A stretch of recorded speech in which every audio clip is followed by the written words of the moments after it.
নমস্কার বন্ধুরা, আমি কুমকুম ইন্সপায়ার থেকে বলছি। আজকে আপনাদের কাছে শেয়ার করছি লাউ পাতা বাটা দিয়ে এমন একটা সুন্দর রেসিপি যেটা গরম ভাতে খেলে একদম মুখে লেগে থাকবে। বাজার থেকে আমি এক আঁটি লাউ শাক কিনে এনেছি। কিনে এনে এটাকে আমি পুরোটা ধুয়ে নিয়ে জলটা শুকনো করে নিয়েছি। আমি লাউ শাকগুলো থেকে লাউ পাতাটা কাঁচি দিয়ে কেটে নিচ্ছি।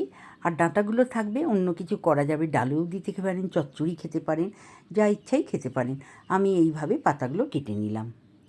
পাতাগুলো আমি কাঁচি দিয়ে সব কেটে নিয়েছি। এখন পাতার দুটো পিঠ ভালো করে দেখে নিতে হবে, এতে অনেক সরুর মতন সবুজ আকারের পোকা থাকে, পোকাগুলো বেছে নিতে হবে।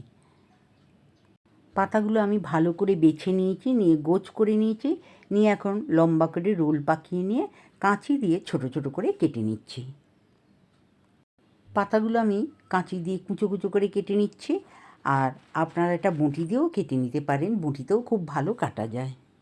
আরও কতগুলো লাউ পাতা আমি গোছ করে নিয়েছি, আর নিয়ে রোল পাকিয়ে নিয়ে মাথার দিকে লম্বা লম্বা করে আমি কেটে নিলাম, সরু সরু লম্বা করে কেটে নিলাম। এইবারে এগুলোকে একদম ছোট ছোট কুচো কুচো করে কেটে নিচ্ছি।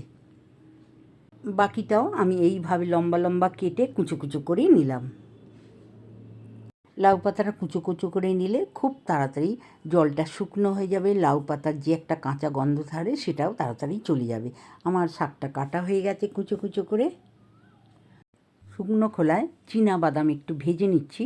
এই বাদামটা কিন্তু আমার ভাজাই ছিল, একটু এখন নরম হয়ে গেছে তাই ভেজে নিলাম। আমার চীনা বাদাম কাঁচাটা নেই বলে আপনারা পারলে চীনা বাদাম কাঁচা ভেজে নেবেন।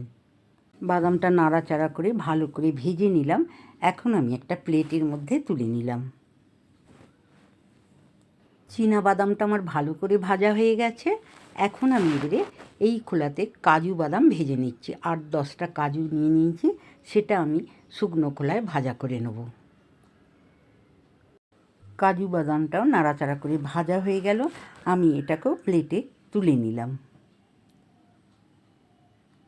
ননস্টিক প্যানে চায়ের চামচের 1 চামচ তেল নিয়ে নিলাম। এর মধ্যে লাউ শাকটা আমি কুচো কুচো করে ধুয়ে জলটা ঝরতে দিয়েছিলাম ছাঁকনির মধ্যে, এখন তেলের মধ্যে দিয়ে নাড়াচাড়া করে এটাকে শুকনো করে নেব। লাউ পাতা কুচোটা আমি তেলের মধ্যে দিয়ে নাড়াচাড়া করে আমি হালকা করে ভেজে নেব। লাউ পাতাটা আমি কুচো কুচো করে কেটে নিয়েছি। এবারে সামান্য তেল দিয়ে এটাকে নাড়াচাড়া করে জলটা লাউ পাতার শুকনো করে নেব। ভালো করে নাড়াচাড়া করে জলটা শুকনো করে নিলে লাউ পাতার একটা কাঁচা গন্ধ ছাড়ে, সেটা ছাড়বে না। এই লাউ পাতাটা আপনারা পেস্ট করে পেঁয়াজ বা রসুন ফোড়ন দিয়েও ভেজে নিতে পারেন। আমি আজকে এটা নিরামিষে ভাজবো বলে সেই জন্য বাদামের গুঁড়ো ব্যবহার করছি। বাদামের গুঁড়ো দিয়ে আপনারা এটা তৈরি করে খেয়ে দেখুন, খুবই ভালো লাগবে। লাউ পাতার জলটা শুকনো হয়ে গেছে, এখন আমি ঠান্ডা করার জন্য গ্যাসটা বন্ধ করে রাখলাম। শাকটা শুকনো হয়ে গেছে, আমি মিক্সির মধ্যে নিয়ে নিচ্ছি পেস্ট করার জন্য। আমি একটা কাঁচা লঙ্কা দিয়ে লাউ শাকটা পেস্ট করে নিলাম। আর আপনারা যদি ঝাল বেশি খান তাহলে একটু দিয়ে দেবেন। ননস্টিকের প্যানটা গরম হয়ে গেছে, আমি চায়ের চামচের 2 চামচের মতন সর্ষের তেল দিলাম, 1/2 চামচ কালো জিরে, কারি পাতা দিয়ে আমি নাড়াচাড়া করে ভেজে নিলাম। কারি পাতাটা অল্প করে ভেজে রেখে দিয়েছিলাম। এখন 2টো শুকনো লঙ্কা কুঁচো করে এই তেলের মধ্যে দিয়ে ভালো করে আরও একবার নাড়াচাড়া করে ভেজে নেব। কালো জিরে, শুকনো লঙ্কা, কারি পাতা ভালো করে নাড়াচাড়া করে ভেজে নিলাম। নিয়ে লাউ পাতার পেস্টটা দিয়ে নাড়াচাড়া করে স্বাদ মতন লবণ দিয়ে দিলাম। এর মধ্যে দিলাম সামান্য একটু চিনি। চিনিটা দিলে খেতে একটু ভালো হবে, তাই আপনারা যদি মিষ্টি পছন্দ না করেন তাহলে দেবেন না। ভালো করে নাড়াচাড়া করে ভেজে এইবার বাদামের গুঁড়োগুলো দিয়ে দিলাম। কাজু বাদাম আর চীনা বাদামের গুঁড়োটা আমি এই পেস্টের সাথে ভালো করে মিশিয়ে দিয়ে নাড়াচাড়া করে ভালো করে আমি ভেজে নিলাম। এখন আমি প্লেটের মধ্যে এটা তুলে নিচ্ছি। ভাজা বাদামের এতটাই সুন্দর গন্ধ, পেস্টটা এতটাই সুন্দর হয়েছে, একবার শুধু গরম ভাতে খেয়ে দেখুন। প্লেটের মধ্যে বাটির মাপ করে 1 বাটি ভাত আমি নিয়ে নিলাম। বাটির মধ্যে আমি বাদামের গুঁড়োটা নিয়ে শাকের পেস্টটা বাটিতে নিয়ে আমি ভাতের উপরে দিয়ে দিলাম। লাউ পাতার পেস্টটা আমি ভাতের ওপর দিয়ে দিলাম।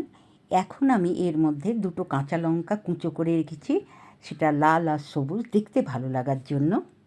লাল আর সবুজ কাঁচা লঙ্কাটা দেখতেও ভালো লাগছে, আর যারা ঝাল পছন্দ করেন তারা এটা দিয়ে খেয়ে নিতে পারবেন।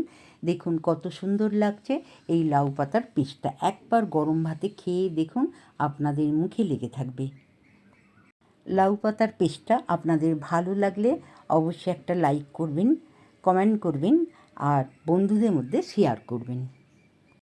আমার চ্যানেলে নতুন বন্ধু হলে চ্যানেলটি সাবস্ক্রাইব করে আমার পাশে থাকবেন, আর যারা সবসময় আমার পাশে আছেন তাদেরকেও জানাই অসংখ্য ধন্যবাদ। অবশ্যই একটা লাইক করতে ভুলবেন না। নতুন নতুন ভিডিও আপলোড হলে আপনাদের কাছে পৌঁছে যাবে। ভালো থাকবেন। নমস্কার।